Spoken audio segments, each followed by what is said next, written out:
adherents, a right which advocates the destruction of national sovereignties in exchange for world government, the destruction of religious and especially Judeo-Christian movements, and the destruction of the family structure to be replaced by state control of children, etc., as opposed to the more traditional Protestant Christianized York Rite of Masonry, which the Scottish Rite has attempted to subvert since its inception into Masonry. This question was also based on claims from a former 33rd degree Mason, James Shaw, that the Scottish Rite headquarters in the House of the Temple, which lies at the northern apex of the pentagram-like street layout in Washington, D.C., is filled with all kinds of indications of sermon worship in the form of murals, carvings, statues, etc., depicting serpentine figures. Actually, from what my sources tell me, not only are there degrees beyond the 33rd degree, but the 33rd degree itself is made up of two cores, an inner and outer core. the 33rd degree, and the 33 plus degree. In the past, when the 33rd degree initiation was reached, the potential initiate might have been given a Bible or a cross and asked to spit on it or desecrate it in some manner. If they refused to do this, they were told that they had made the right decision and remained in the outer core of the 33rd degree, thinking that they had finally arrived. If they did or to commit this form of blasphemy, then they are told that they have made the right decision, and they are sent on to the inner core of the 33 plus degree, which is the springboard to the higher levels, which interact with the joint humanoid reptilian lodges or branches of the serpent cult on other planets, within underground cities, and possibly even other dimensions. One source informs me that former President George Walker Bush, who was at one time the head of MJ-12, had attained to the 32nd degree. However, he may have attained to even higher levels since that time. I would guess that the one who holds the highest level of initiation would be the Dragon King of Draconis himself, or whatever appellation the leaders of the Draconian Empire may go by. Well, I hope you found that interesting. I really find it fascinating, and I hope that you will be able to join us on the Gems of Northern Italy tour, which is planned for October of 2022. I'm really looking forward to it. I'm going to be on that trip, God willing, also with my colleague Rabbi Dr. Edward Reichman, who does some fascinating stuff on Jewish medical ethics. We're actually going to be CME accredited for this, and I think that's really great for all of you physicians who are interested in doing this. So I hope you enjoyed the video. Thank you very much for watching. I've heard the two, but I haven't seen proof with my own eyes. The aliens do allegedly have bases on several moons of Jupiter and Saturn. The CIA operates in other countries, but I've never heard they operate on other planets. Note, perhaps we should have referred to the CIA's superior agency, the NSA, whose personnel reportedly pilot the black budget UFOs between the Luna and Greenland bases. Brandon Q, have you heard any hints or rumors suggesting that there may be lower levels beneath the Ultra 7 level of the Dulce base, and also where these might lead to and what they might consist of? Answer, yes. Your guess is as good as mine. Sure, there was lots of talk, but that doesn't mean it's there. However, I will tell you I saw elevators that were off limits unless you had a number of higher security clearance. At the base, information is supplied to me that I need to know, basis only. My clearance was Ultra 7, Q. Some insist that the US/secret government has developed its own disk craft based largely upon top-secret anti-gravity experiments carried out by the Nazi German scientists during World War II. Have you heard anything referring to this? Answer, when I was working in photo security, heard a lot of talk. Never saw the proof, but once in the Air Force I developed a roll of film that showed a craft like a Adamski's with a swastika on the side. Note, a letter from single quotar. J.M. of Pennsylvania dated January 31st, 1991 stated, I have a lot of UFO videos. I also have the Secret Land, 1947. It shows Bunger's Oasis and says they discovered warm land at the South Pole. One German author claims the Nazis had a photo finish fight with Bird. At the end of the movie, it says, Bird's intrepid 4,000 men and defeated Antarctica's toughest battalions. I don't think they were talking about the weather. Another source has stated that there were losses on both sides, and the battle for Antarctica against the Nazis' last battalion, which had fortified themselves in underground bases below the mountains of Neuschwaben Inland, Antarctica, ended in a stalemate. Question. Why would Adolf Hitler and Eva Braun commit suicide after Hitler had spent so much energy executing over 5,000 Nazi officials whom he suspected were behind his assassination attempt at the Wolf Bunker, especially if he had a way of running a secret Nazi South Polar base? The March 18, 1994 issue of the Plain Dealer, Cleveland, Ohio, carried a hippie story titled Doctors Find Bird Body Could Not Be Hitler's. Excerpt simply. French forensic experts say the chart said to be Hitler's is not his body. Experts falsified verification reports ordered by Joseph Stalin to appease the Soviet dictator. The body is actually that of an unknown German male. The forensic experts spent more than 2 years analyzing the autopsy reports prepared by Soviet coroners in the days following the surrender of the Third Reich in 1945. The body, said to be Hitler's, had an extra tooth and only one testicle. No German doctor who had examined Hitler before his death ever mentioned either anomaly. This is also interesting when we consider that the well-known abductee, Barney Hill, remembered the following experience under repressive hypnosis as recorded in the Paranormal Encyclopedia, Mysteries of Mind, Space and Time. Barney and his wife Betty were abducted by gray-skinned humanoids from Zeta Reticuli.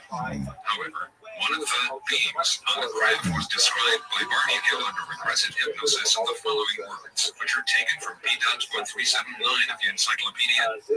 Another figure has an evil face. He looks like a German Nazi. He's a Nazi. His eyes. I've never seen eyes like that before. Remember that this occurred nearly 15 years after Europe had supposedly been denazified. There seems to be an Antarctic connection with the Dulce scenario as well as other possible Nazi connections. German tourists scouring New Mexico, exploring mines and caves, and buying up land and mineral rights just before the outbreak of World War II. The Nazi-connected CIA's involvement and their placement of several Nazi SS agents had been brought into the United States via Project Paperclip within the Dulce and other underground facilities. The involvement of secret Bavarian lodges of Dulce and the possible Antarctic and Dulce connection to alternative 003 single quote. Another interesting connection is the fact that the secret Nazi teams involved in the construction and operation of the underground bases below the mountains of Neuschwanstein and elsewhere in Antarctica were called Alpha teams. Ultra is also the code name for the Dulce base. Also, there seems to be a direct connection between the Dulce base and the Nantucket base in Long Island, which was Slash's, reputedly jointly operated by the Draconian reptiloids, Orion Greys of the Bavarian Thought Society, which had backed the Nazi agenda. Brandon, Q, Tom, did you have access to the alien craft? Were you ever inside any of them? Answer, yes, I frequently saw them in the garages. There are quite a few of them. The main fleet is stored at Los Alamos. Yes, I entered several crafts. There were two things that stick in my mind. The odd spongy feeling of the floors, and the unusual pinkish purple color of the lighting. The crew stated the floor becomes rich in flight, and the purple tint of the lighting changes to bright blue light. The entire inside of the aircraft are scaled down in size when compared to the average human. The halls were curved and narrow, but somehow, when inside, it appears bigger than it looks. Certain areas, the outermost sections, almost felt and looked alive. I was never taken up in one. Q, can you give me more information on the reptilian race? What do they do on the 6th level? The area called Nightmare Hall. Answer, the worker caste does the daily chores, mopping the latex floors, cleaning the cages, bringing food to the hungry people and other species. It is their job to formulate the proper mixture for the Type 1 and Type 2 beings that the Draco race has created. The working caste work at the labs as well as at the computer banks. Basically speaking, the reptilian races are active at all levels of the Dulce base. There are several different races of aliens that work on the East section of level 6. No doubt some collaborating Nordic factions included. Brandon, that section is commonly called the alien section. The Draco are the undisputed masters of the 5-6-7 levels. The humans are second in command of those levels. I had to work with one large Draconian boss frequently. His name is difficult to verbalize. Karj Fesh, pronounced throaty SSHH Fesh SSD. I usually called him Karj, and he hated it. The Draconian leaders are very formal when talking to the human race. These ancient beings consider us a lower race. Karj called me Leader Costello, but it was used in a sarcastical way. However, the worker caste is friendly enough, as long as you allow them to speak first. They will answer if you address them. They are very cautious beings, and consider most humans to be hostile. They always seem surprised when they found many of the humans were open and trustworthy. There is no fraternizing with the aliens of ours. It is forbidden to speak to any alien race in the halls or in the elevator without a clear business-oriented reason.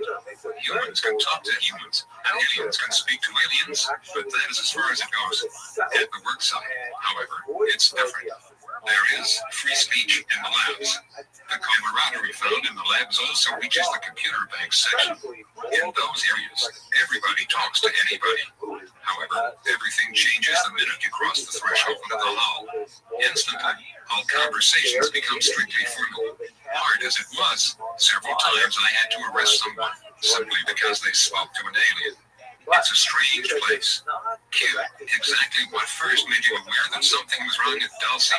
Seems to me that a place as obviously triple as this one wouldn't need an Einstein to know that this is a crime site. What took you so long? Are you the guy who blew the whistle? Answer, there are several things you should know about. I took an oath. under the penalty of death, that no matter what I saw or heard, I will never divulge the information. Also, I signed a waiver that states I would willingly give up my life if I was found guilty of treason. At the Dulce-based treasonous, anything that mentions the details of daily operations of this facility when outside the confinement of this place. When I first arrived, the need-to-know policy was in effect. The story the honchos told us was that this is a drive-by transfer facility with advanced technology, doing advanced adventurous methodology for medical and mental gains, which is a fancy way of saying they do really risky things with human life just to see what would happen. If a medical cure happens, it will be heralded on the surface of the earth as a marvelous new cure, saying it was found after years of research at some known medical lab. The real story of the cure is never explained. After all, the Dulce base is a secret facility. These people are very good at what they do. They do not tell the truth about the unfortunate people that end up in Nightmare Hall. I work with aliens. With that in mind, you should get the idea of the secrecy and the security of that place. Yes, I know this was not the usual hospital-type job site, but in the beginning I bought the whole package. I was reminded daily by intercom, in the elevators, that this site does high-risk advanced medical and drug testing to cure insanity. Please never speak to the inmates. It can destroy years of work.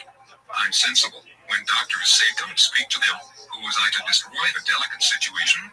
But one man somehow caught my eye. He repeatedly stated that he was George S. and that he had been kidnapped and he was sure someone was searching for him. I don't know why he sticks in my mind. I found I was remembering his face, thinking he sure didn't look or sound insane, but many inmates said that. The next weekend I convinced a friend of mine, a club, to run a check on the guy, saying I had run in with him and was curious. I didn't mention the base at all. It was a sickening feeling when the computer confirmed that George S. was missing. What's worse, the cops thought he was just another guy that got tired of the daily grind and split. That was the beginning. Am I the one that blew the whistle? No. The next Monday, I searched for George, but he was gone. There were no records that explained what happened to him. It was another security officer that came to me saying he and some lab workers wanted an off-duty meeting at one of the tunnels. Hello and welcome to another Curiosity took over, and I said okay that night. About 9 men showed up. They said they knew they were risking me turning them in, but they wanted to show me some things they thought I should see. One by one, they showed records that proved many inmates were missing people. There were newspaper clippings and even photos that they had somehow smuggled into the base. They hoped to smuggle them back out without me turning them into the honchos. I could see the fear in their faces as they spoke. One man stated he would rather lose his life by trying than to lose his soul by not doing anything at all. It was that remark that turned the tide. I told them about George and the things I found out about him. After a few hours, we pledged to attempt to expose the Dulce base. Q. The name Nightmare Wall is descriptive, but surely there was that regular name. What was it called in the manuals? Answer. In the manuals, it was called the Vivarium. It describes Dulce base as a secure facility for attending bioforms of all types. And they're reported as gratuitous, a private subterranean bioterminal park with accommodations for animals, fish, fowl, reptile, and mankind. After seeing this, park, the name Nightmare Hall is far more accurate than the manual. The accommodations for the inmates at Nightmare Hall fall short of the brief picture the manual describes. Q. You mentioned one Red Line leader, Connor Fish. Do you know anything about him? Like, where is he from? Is he from Earth or some other planet? Answer. His name means Keeper of the Laws. They receive their name after they reach the age of awareness. They do not recognize time as an important factor in being aware the way humans do. Upon their age of awareness, they are cognitive of the station or position they are destined to fulfill. At that time they chose or allow someone to choose their name. Their name will include the position they hold with several personally chosen letters. Each letter has a personal meaning, known only to the alien and the one that chose their name. Since Karsh's name means keeper of the laws, his name includes Karsh, memory or keep, base word it was taller than all the others, and fast, base word faster or by. Rebellions choose to be not only private but secretive of the location of their main place. To the birth or emergence of life is considered as one of the sacred rights of life. Killed They men consider right Earth and left, returned there, and they parted before on both several sides. reptoids discuss But several under the stories. elephant, Most of stabbed those stars were somebody within the and Milky killed Way. him. Within those star maps lies the stars and planets of the their regions, Earth being one of the planets in their trade routes. If any human asked clear questions about the allegiance, the alien referred the questions to the Draco. The Draco, in turn, referred the questions to their supervisor. I did not have that information about the stars, because information was supplied on a need-to-know basis. I didn't need that information. Q, did any of the working cast join in the revolt? Could you give me some names?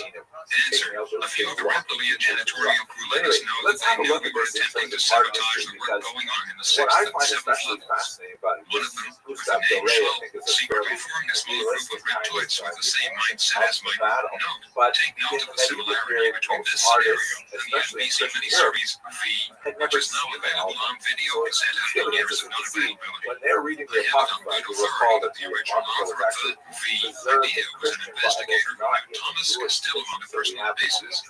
He had connections in Hollywood and had written a motion picture script, which was in turn seen and borrowed without permission by an NBC employee and rewritten as a miniseries.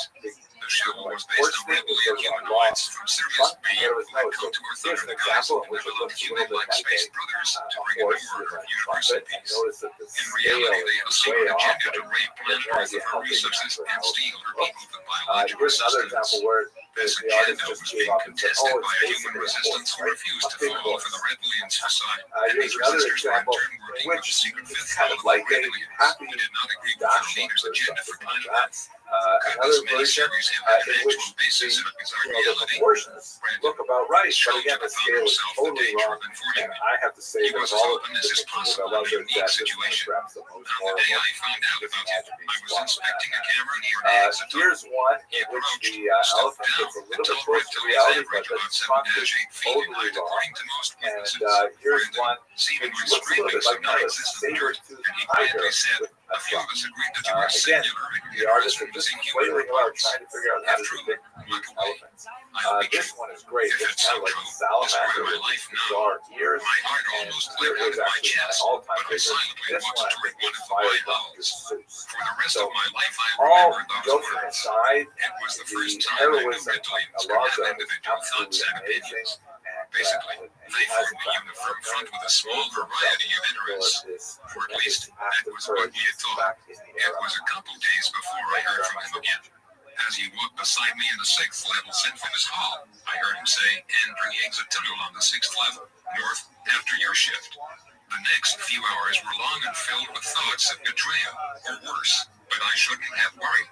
I contacted one of the original 9 resistance men and let him know, just in case. Gordon wanted to go with me, but I convinced him to wait a few feet from the exit and pretend he was having trouble with his card, electric, like a golf cart. When I got there were 3 of them. Shell formerly introduced Fast Shock. My shop name base word is Shock Resist. With that, I quickly grabbed Gordon from the hall, and the 5 of us walked in the dark tunnels about 3 hours. After that day, the joint resistance group got bigger Hello and and welcome bolder. to another video Ultimately, in the it Jewish ended when a Heroes and military Heroes assault was series. initiated via the exit tunnels, and they executed anybody on their list, human or reptilian. We fought back, but none of the working cast had weapons, nor did the human lab workers. Only the security force and a few computer workers had flash guns. It was a massacre.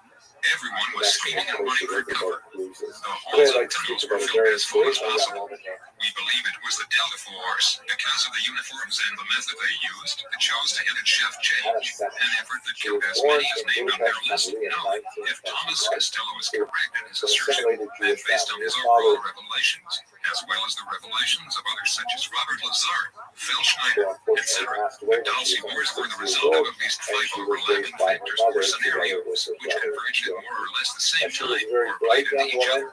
This may have also involved a conflict of interest within MJ12 itself, and apparently involved different security forces including the Delta Force, Black Barons, Air Force Blue Barons, Secret Service, FBI Division 5, CIA's Stormtroopers, and Dalsy-based security. The various factors which seem to have played into the Dalsy Wars would include animosity towards the Grayskuller slaughter of several scientists and security personnel in the Green War